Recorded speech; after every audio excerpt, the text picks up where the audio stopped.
Hello friends, स्वागत है आप सबका हमारे न्यू ब्लॉग में। और आज है 23 नवंबर और आज है देवउठनी एकादशी। और आज देवउठनी एकादशी के दिन ही तुलसी का विवाह किया जाता है, तो हमारे घर में वही तैयारियां चल रही हैं तुलसी विवाह के लिए। तो हमारी मम्मी व्रत करती हैं एकादशी का, मैं भी करती हूँ और हमारी सिस्टर भी करती है। तो ये मेरी मम्मी तो बहुत बहुत टाइम से एकादशी का व्रत कर रही हैं और हर साल तुलसी का विवाह करती हैं। लेकिन मेरे साथ फर्स्ट टाइम ये है कि मैं यहाँ पे हूँ मम्मी के साथ और तुलसी का विवाह हो रहा है। शादी से पहले होता था, मतलब शादी के बाद मेरा ये फर्स्ट टाइम है यहाँ पे।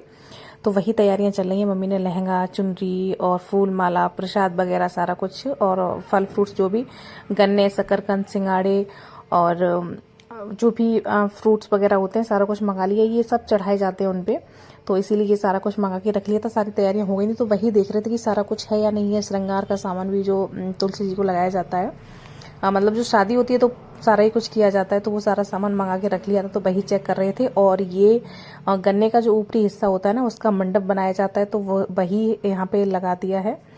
तो सारे लोग तैयार हो गए। मम्मी तो तैयार हो ही गई थी विवाह के लिए, और यहाँ पे हमारी दीदी भी तैयार हो रही है, महावर लगा रही है, मैंने भी लगा ली थी। तो सारे लोग रेडी हैं तुलसी विवाह के लिए और मम्मी ने अब तैयारियां शुरू कर दी हैं। तो ये है हमारी तुलसी जी, और मम्मी सबसे पहले इन पे हल्दी का लेप लगा रही हैं हमारे गमले पे जिसमें तुलसी जी हैं। तो ये मान्यता है कि मतलब तुलसी जी को पहले तो शादी होती है तो हल्दी लगाई जाती है, तो उसी हिसाब से ये हल्दी का लेप लगाया जा रहा है पहले तुलसी पे। और उसके बाद ये आकृति बनाई जाती है तुलसी जी की, और सालिग्राम जिनके साथ उनका विवाह होता है उनकी आकृति बनाई जाती है। तो वही मम्मी बना रही है यहाँ पे। सबके यहाँ अलग अलग टाइप से होता है। जैसे मेरी मम्मी करती हैं वो मैं आप लोगों को दिखा रही हूँ कि मेरी मम्मी कैसे करती हैं तुलसी का विवाह। और यहाँ पे ये स्वास्तिक बना रही है, तो चारों तरफ मम्मी ने कुछ आकृतियां बना दी थी तुलसी जी की, सालिग्राम जी की, और कुछ में स्वास्तिक बना दिए थे। और ये हमारे ठाकुर जी, तो इनको विराजमान कर दिया, इन्हीं के पास सालिग्राम जी को रखा जाएगा। और उसके बाद मम्मी ये चौक बना रही हैं इनके विवाह के लिए, और तुलसी जी को भी हमने यहीं पे रख दिया है, घर में अंदर विवाह किया था इनका। तो ठाकुर जी को विराजमान कर लिया और मंडप बना दिया है। अगर गन्ने पूरे लगाना चाहो तो पूरे भी लग जाते हैं, पूरे अगर आप चारों तरफ मंडप बनाया जाता है उस हिसाब से भी बना सकते हो। लेकिन घर में छोटा सा ही बनाया था, तो इसीलिए इतना छोटा मंडप बना दिया। सिर्फ वही आए, लेकिन मंडप तो ऐसा होना चाहिए जिसमें तुलसी जी भी आए। तो हमारे यहाँ पे ये छोटे छोटे मिले तो उस हिसाब से हमने कर लिया था। बड़े हों तो आप चारों तरफ लगा सकते हो। और उसके बाद हम लोगों ने तुलसी जी का श्रृंगार शुरू कर दिया था। चूड़ी है, बिछिया है, और जो भी था सिंदूर वगैरह सारा कुछ तैयार करना शुरू कर दिया था। मैं हूँ, मेरी दीदी है, मम्मी है, और भी दीदी के बच्चे वगैरह थे, हमारी सिस्टर वगैरह थी। तो सभी लोग विवाह में शामिल थे और सारे लोग कुछ ना कुछ कर ही रहे थे उनके लिए। तो मैं यहाँ पे बिछिया पहना रही थी उनको, और छोटी सी कंघी थी, मतलब जो भी श्रृंगार का सामान मंगाया था ना, तो उसमें छोटा छोटा सारा कुछ आया था। जैसे हेयर बैंड है और रबड़ है, और जो भी बिंदी है, छोटी सी लिपस्टिक भी थी, और सिंदूर, महावर, ये सारा कुछ था। तो वही हम लोग थोड़ा थोड़ा करके लगा रहे थे उनको, तुलसी जी को, मैं और मेरी दीदी। कानों की छोटी छोटी बालियां भी थी, तो मैंने और दीदी ने दोनों लोगों ने एक एक करके उनको पहना दिए थे। और सिंदूर लगा रहे हैं अब हम यहाँ पे, और मालाएं, फूल माला पहनाई ठाकुर जी को, सालिग्राम जी को।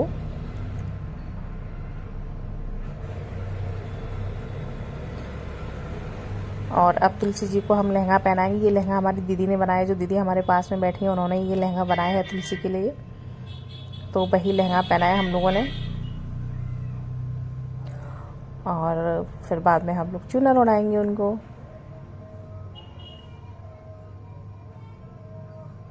मतलब जो भी कुछ किया मैंने और मेरी दीदी ने मिलके किया था। मम्मी बताती जा रही थी ऐसे करना है, ऐसे करना है, तो बस वही हम लोग कर रहे थे। क्योंकि मैंने कभी मतलब ऐसे देखा नहीं, तो मैं सोच रही थी कि नेक्स्ट टाइम से मैं भी अपने घर पे तुलसी का विवाह किया करूँगी। मतलब एकादशी व्रत तो मैं करती ही हूँ, तो मैंने सोचा क्यों ना तुलसी का विवाह भी किया करूँ, और अच्छा रहता है, करना चाहिए, सबको करना चाहिए।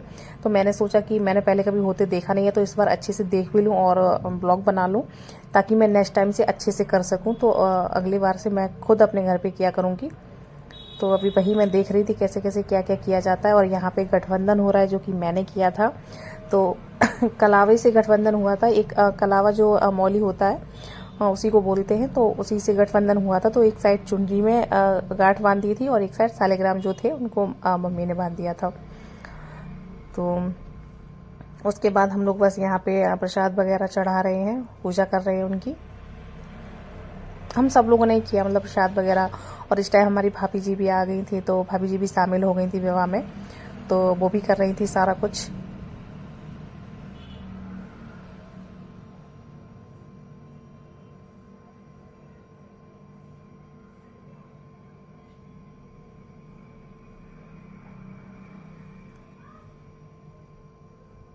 ये देखिए हमारी तुलसी बहुत बड़ी हो गई है। मतलब हमारे यहाँ तो दूल्हा तो छोटा रह गया और हमारी दुल्हन बड़ी हो गई है। और अब हमारी आरती शुरू हो गई है।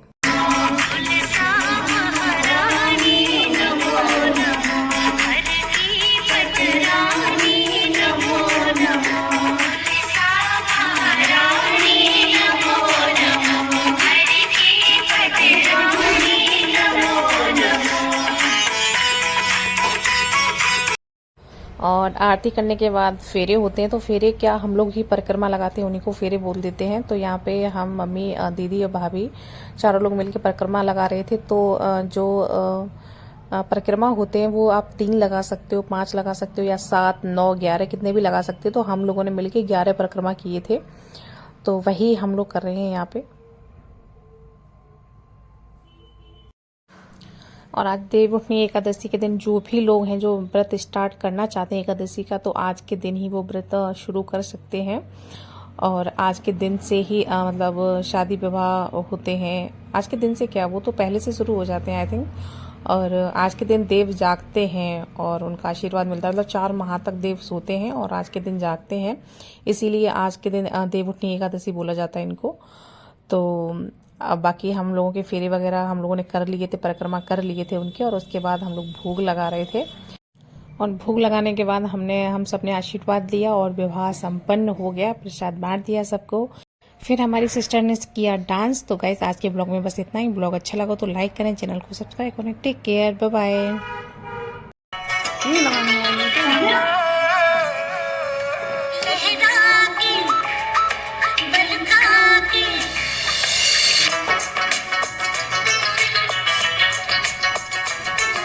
करती तो सही थी।